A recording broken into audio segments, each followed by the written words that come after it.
I really wanted to find a field where I could feel challenged and where I could feel like my performance is not going to be wasted. Once you get the interview, you everything else is a vibe check, in my opinion. And everybody's saying that we're in a terrible job market right now. The videos keep coming up, guys.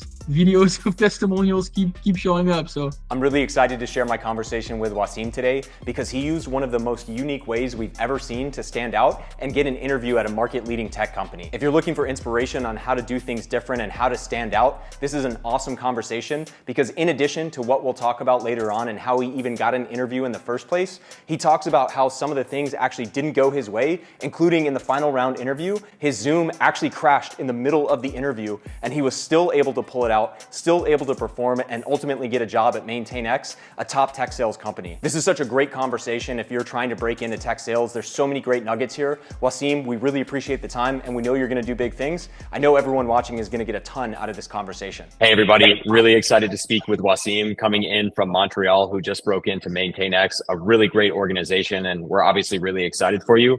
As a starting point, Wassim, I'd love you to share more about your background and where you were before breaking into tech sales. all right. So basically, I just graduated last December as an aerospace engineer. I got hired at Pratt& Whitney Canada a couple of months before, so it was in April 23.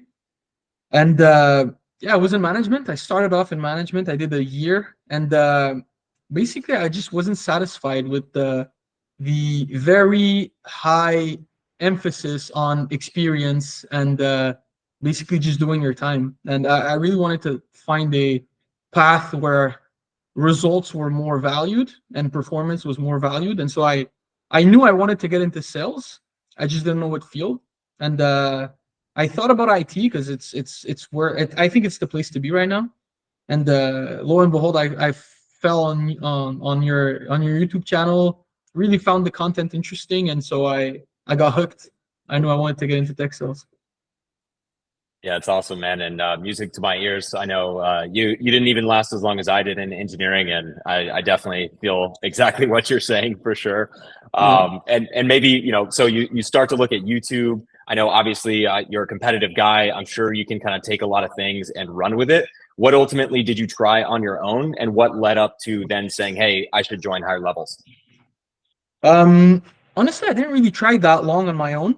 I sent a couple of applications, but it's actually the first course I'm buying online, higher levels. And the reason for that is I had been thinking about going like switching fields, and I spoke about it with my family and stuff, but I had a hard time committing. And for me, buying the course was a pledge to myself that I would really do it.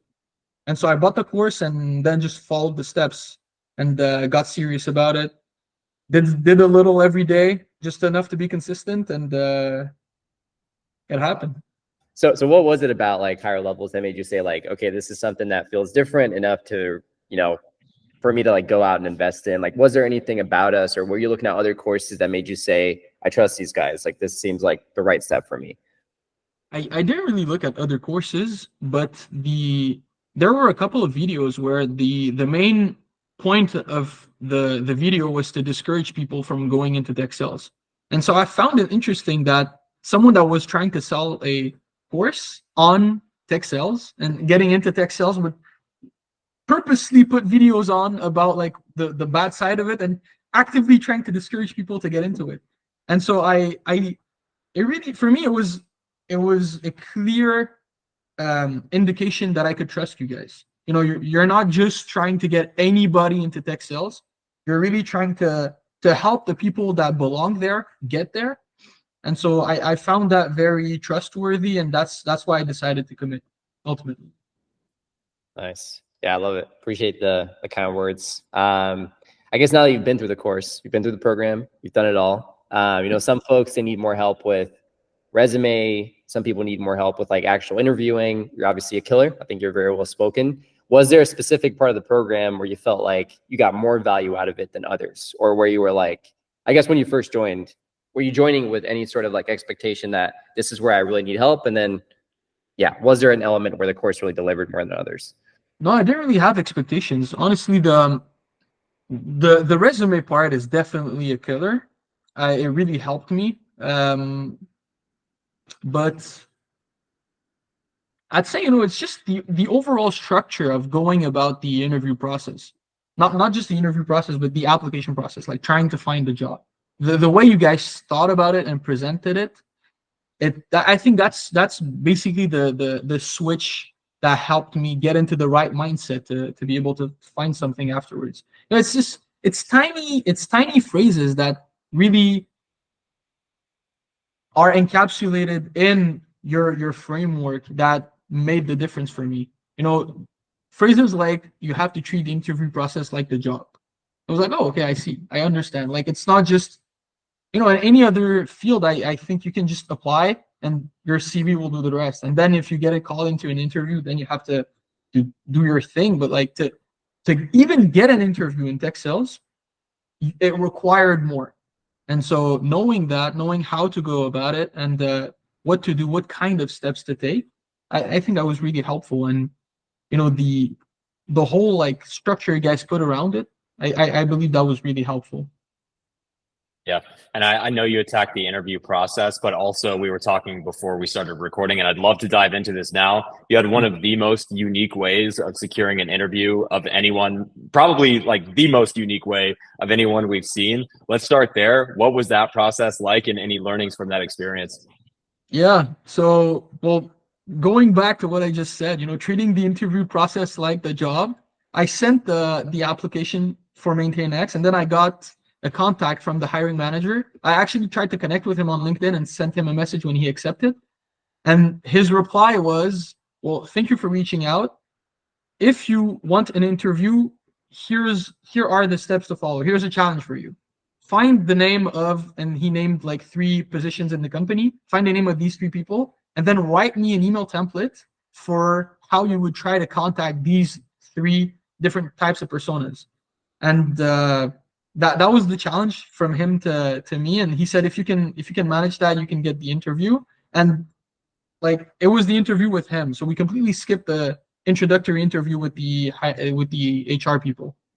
And so I tried to do my best, and I actually didn't manage to find like the right names, but just having made the effort to try to find them and trying to personalize an email for all 3 kinds of personas, that was enough for them to give me an interview, and the rest is history.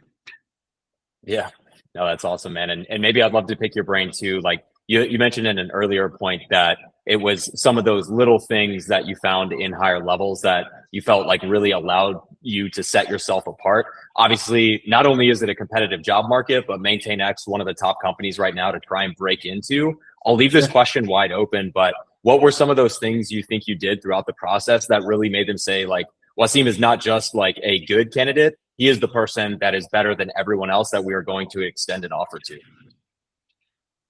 Well, I think first of all, when he sent me the challenge, I tried to one up him, and I said, "Well, I like challenges. Thank you for the challenge. I'll add a layer myself. Everything has to be done before tomorrow." And so that was my initial response. I just sent that to him, and then got on to working. And afterwards, I think honestly, once you get the interview, you everything else is a vibe check, in my opinion. And so you have to show that your mindset is right. You have to show that you're coachable, that you want to learn. And those were basically my main selling points. I think when I got asked during the interview process, what are you looking for in the manager? And I said, for me, it's really important to have someone that can coach me and structure, like give me a right structure to better myself and to perform as a sales rep. And all these things, just showing that you're here to learn, and that performance is not something that's unbeknownst to you, and that you're completely capable and comfortable killing it in the position. I think having that, how would you say, like having a level of confidence that's unspoken, but that's deeply seated, but at the same time showing a complete willingness to learn. I've never seen someone not resonate with that. Nice. But like he was probably drafting up the offer letter after he sent back that first message there. He was like, all right, like fuck it. We already got our guy. So Yeah. I love it, man. That's killer. And it's funny, we always get these questions from people that are like breaking into the same caliber, like Maintain X, for everybody else's reference out there, is one of the top companies in tech sales. And there's a lot of folks that are applying for that position. There's a lot of folks that are doing some of these things to try to set themselves apart, but still aren't successful. So a lot of the questions that we get is like, how is this even possible? Like, how are people doing this? I guess, like, was there any part of this process that tripped you up that maybe was more challenging than anything else? Like, apart from obviously the first layer here, which you crushed, was there anything else where, you know, anything you can share with the rest of the folks out there that are like, oh my gosh, like that's such a top company. How do you do it? Definitely. Well, my last interview couldn't have gone worse. And so I was at work. I accepted because they didn't have lots of like windows to get the interview in. And so I accepted at a time where I was at work. I tried to find a room to do the interview in. Everything was booked. And so I picked a room that I hadn't used in a while. I went to the room 10 minutes before the interview. The room had been completely demolished and they had built offices. And so I arrived where I wanted to set up for the interview. There's no room. So I went to another place where there are 3 rooms that you can usually use that are like for self-service, basically. All 3 were booked.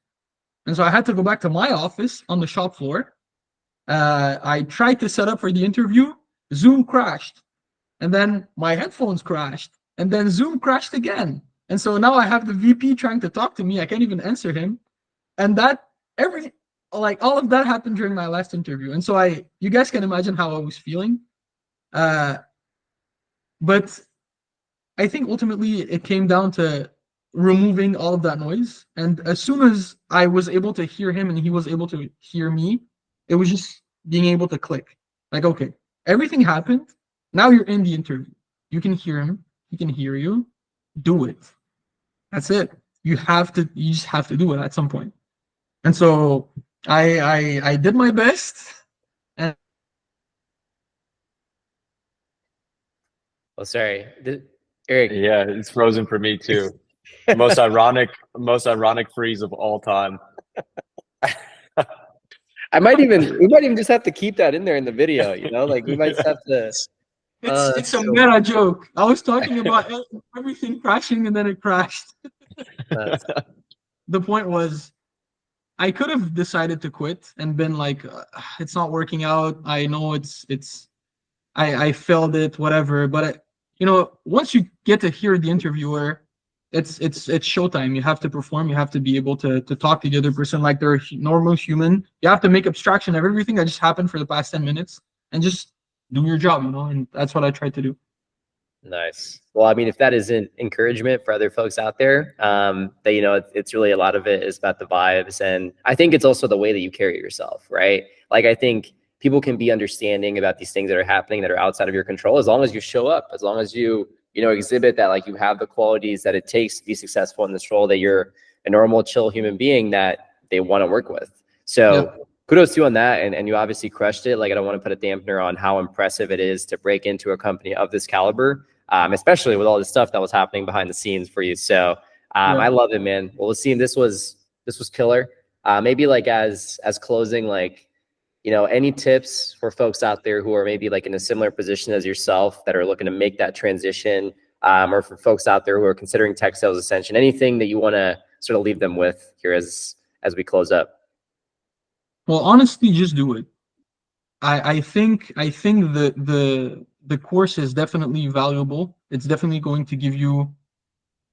It's going to be worth your money, definitely. And I think I got the offer 3 weeks after joining, and so the framework is applicable. It has shown results, and everybody's saying that we're in a terrible job market right now.